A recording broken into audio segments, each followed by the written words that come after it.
ఉషోదయం ప్రేమించు కాపరి ఉషా కిరణాలు ఉదయకాలపు వాక్య ధ్యానంనకు మిమ్మల్ని ఆహ్వానిస్తున్నాం. ప్రార్థన. మమ్మల్ని మిక్కిలిగా ప్రేమిస్తున్న పరలోకపు తండ్రి, ఈ ఉదయకాల సమయానికై వందనములు స్తోత్రములు చెల్లించుకుంటున్నాం. మమ్మల్ని ప్రేమించి మరి ఒక దినమును అనుగ్రహించిన నీ కృపకు వందనాలు చెల్లించుకుంటున్నాం. ఈ ఉదయకాలమున నీ వాక్యము చేత నాతోనూ కార్యక్రమమును శ్రద్ధగా వీక్షిస్తున్న ప్రతి ఒక్కరితోనూ మాట్లాడమని యేసు పరిశుద్ధ నామమున అడిగి వేడుకుంటున్నాను పరమ తండ్రి, ఆమెన్. ఈ ఉదయకాలమున యోహాను సువార్త 1వ అధ్యాయము 5 వచనములు. ఆదియందు వాక్యముండెను, వాక్యము దేవుని యొద్ద ఉండెను, వాక్యము దేవుడై ఉండెను. ఆయన ఆదియందు దేవుని యొద్ద ఉండెను, సమస్తమును ఆయన మూలముగా కలిగెను. కలిగి ఉన్నదేదియు ఆయన లేకుండా కలగలేదు. ఆయనలో జీవముండెను, ఆ జీవము మనుష్యులకు వెలుగై ఉండెను. ఆ వెలుగు చీకటిలో ప్రకాశించుచున్నది గాని చీకటి దాన్ని గ్రహింపకుండెను. మనము చదివిన వాక్య భాగము చిన్ననాటి నుండి అనగా అనేకులకు వారి యొక్క సండే స్కూల్ నుండి పరిచయమైన వాక్యము. అది ఏమిటంటే, ఆదియందు వాక్యముండెను, ఆ వాక్యము దేవుని యొద్ద ఉన్నది, ఆ వాక్యము శరీరధారిగా మన మధ్య వచ్చి నివసించినది అన్న కార్యమును మనకు జ్ఞాపకం చేసేదిగా ఉంది. ఆదియందు తండ్రి అయిన దేవుడు సెలవిచ్చిన కార్యములన్నీ ఆయన మాట ద్వారాగా సెలవించబడినది. ఆయన మాట చేత భూమిని చేసినాడు, గాలిని సృష్టించినాడు, చీకటిని వేరు చేసి పగలు రాత్రిగా మార్చినాడు, అనేక కార్యములను చేసినాడు.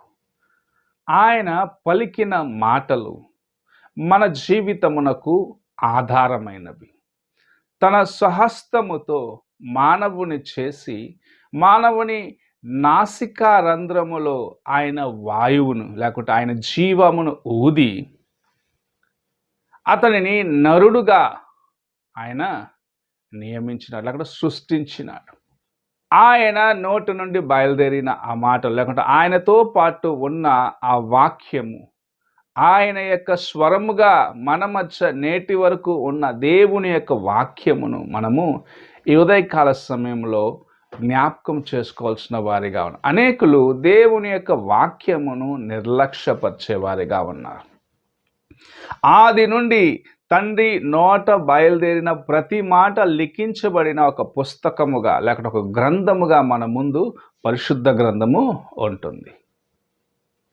భూమిని సృజించిన కార్యం నుండి మానవ కోటికి సంభవించిన ప్రతి కార్యమును ప్రకటన గ్రంథం వరకు ఆయన లిఖించి మనకు దాచి ఉంచినాడు. నీవు దేవుని యొక్క వాక్యమును, ఆది నుండి ఉన్న దేవుని వాక్యమును విశ్వసించాలి అని ప్రభు ఆశిస్తున్నాడు. అందుకే తండ్రి యొద్ద ఉన్న కుమారుడు, దేవుని యొక్క వాక్యముగా ఉన్న కుమారుడు మన కోసము, నీ కోసము, నా కోసము శరీరధారిగా ఈ లోకమునకు వచ్చి మన మధ్య నివసించి మనతో పాటు శ్రమను అనుభవించిన వాడిగా, మానవులకు ఉన్న ప్రతి సమస్యను ఆయన భరించిన వాడిగా, నీవు నేను ఎలాగూ దేవుని కొరకు జీవించగలము అన్న కార్యమును నేర్పించి ఆయన ఈ లోకము నుండి తిరిగి తండ్రి యొద్దకు వెళ్ళినాడు. ఆయన ఈ లోకములో ఉన్న చీకటి అనగా మానవులో ఉన్న పాపమును తీసివేసేదానికి, పాపము ద్వారాగా నశించిపోతున్న వారిని విడిపించేదానికి, నశించిన ఆత్మను రక్షించి తండ్రి యొక్క రాజ్యమునకు చేర్చేదానికి, తప్పిపోయిన ఆ ఒక్క గొర్రెను వెతుకుచు 99 గొర్రెలను విడిచిపెట్టి ఆ ఒక గొర్రెను రక్షించే దానికోసం ఎలాగైతే కాపరి వెతుకుతాడో అలాగూ నన్నును మిమ్మలను ప్రభు వెతికి విమోచించేదానికి ఉద్దేశము కలిగిన వాడిగా తన కుమారుణ్ణి ఈ లోకమునకు పంపించి ఆయన యందు విశ్వసించువారు, ఆయన మాటలందు విశ్వసించువారు నిత్య జీవమును పొందుకుంటారన్న కార్యమును సెలవిచ్చినాడు. ఈ దినములలో దేవుని యొక్క వాక్యమును నీవు విశ్వసిస్తున్నావా అన్న ప్రశ్న ప్రభు నీ ముందు ఉంచుతూ ఉన్నాడు. దేవుని యొక్క వాక్యంను విశ్వసించిన వారు నిత్య రాజ్యమునకు వారసులుగా ఉన్నారు అన్న కార్యమును ప్రభు మనకు గుర్తు చేస్తూ ఉన్నాడు. అనేకులు ఆ నిత్యమైన కార్యములను కనుగొనలేక మధ్యలోనే దారి తొలగిపోతున్నారు.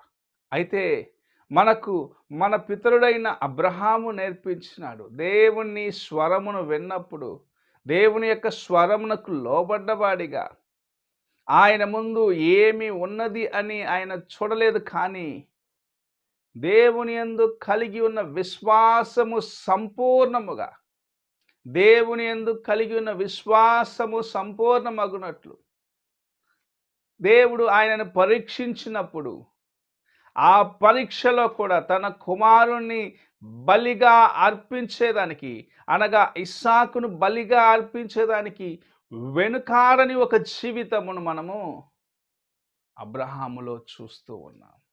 ఆ విశ్వాసము ఎక్కడి నుండి వస్తుందంటే దేవుని స్వరము విన్నప్పుడు. ఆ మాటలు ఎక్కడి నుండి వస్తున్నాయంటే ప్రభు మన కొరకు లిఖించి ఉంచిన పరిశుద్ధ గ్రంథములో ఉన్న వాక్యము ద్వారాగా, ప్రభు పలికిన మాటలలో ఉన్న సత్యమును నీవు గ్రహించినట్లయితే, ప్రభు పలికిన మాటలో ఉన్న కార్యమును నీవు గ్రహించినట్లయితే, విశ్వాసముతో దేవుని వాక్యమందు నిలిచి ఉంటూ ముందుకు వెళ్ళేదానికి ప్రయత్నించినట్లయితే, నిజముగా ఆదియందు మన కోసము ఇవ్వబడిన వాక్యమైన యేసు ప్రభు, శరీరధారిగా మన మధ్య నివసించిన యేసు ప్రభు, మనలో ఉన్న చీకటిని తీసివేయాలనుకున్న యేసు ప్రభు నీలోను నాలోను నివసించి అనేకులకు మనము మార్గమును చూపించేదానికి, అనగా దేవుని రాజ్యములకి మార్గమును చూపించేదానికి నిన్ను నన్ను ఎన్నుకోవాలన్నది దేవుని యొక్క ఉద్దేశమై ఉంటుంది. ఈ ఉదయకాల సమయమున నీవు ఆ స్వరమును, ఆ వాక్యమును విన్నావా? నీవు ఆయన మాటకు లోబడుచున్నావా? నీవు ఆయన మాటను గైకొని ఆయనకు లోబడిన వ్యక్తిగా ఉన్నట్లయితే నిజముగా గొప్ప ఆశీర్వాదములను నీ జీవితంలో చూడగలవు. లేని ఎడల నీవెంత ప్రయత్నించినను సరే, నీ ప్రయాస ఎంత గొప్పదైనను సరే, నీవు ఎంత పాండిత్యము కలిగిన వ్యక్తిగా ఉన్నను సరే, దేవుని వాక్యములో ఉండే నీతో మాట్లాడుచున్న కార్యములను గ్రహించుకోకూడగా, అనగా దేవుని వాక్యమును గ్రహించని వ్యక్తిగా నీవు ఉన్నట్లయితే, ఆదియందు తండ్రి యొద్ద నుండి బయలుదేరిన దేవుని యొక్క వాక్యము శరీరధారిగా మన మధ్య నివసించిన యేసు ప్రభు యొక్క మాటలను విశ్వసించిన ఎడల నిజముగా నీవు దేవుని కృపను పోగొట్టుకుంటావు. ఆయన నిన్ను చీకటి నుండి బయటకు తీసేదానికి వచ్చినాడు, నిన్ను వెలుగులోకి నడిపించేదానికి వచ్చినాడు. ఆ వెలుగును నీవు కనుగొని ఆయనతో పాటు నడిచేదానికి ప్రయత్నించు. ప్రార్థన చేసుకుందాం.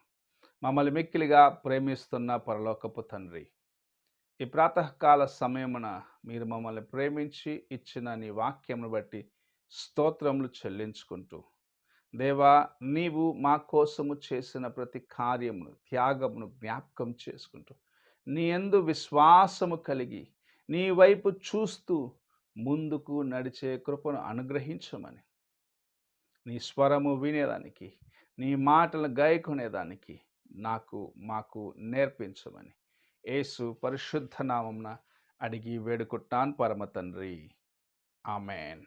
తండ్రి అయిన దేవుని ప్రేమ, కుమారుడైన క్రీస్తు కృప, ఆదరణకర్త అయిన పరిశుద్ధాత్మ యొక్క సహవాసము ఇప్పుడును ఎల్లప్పుడూ తోడై ఉండి సదాకాలము నడిపించునుగాక. ఆమెన్.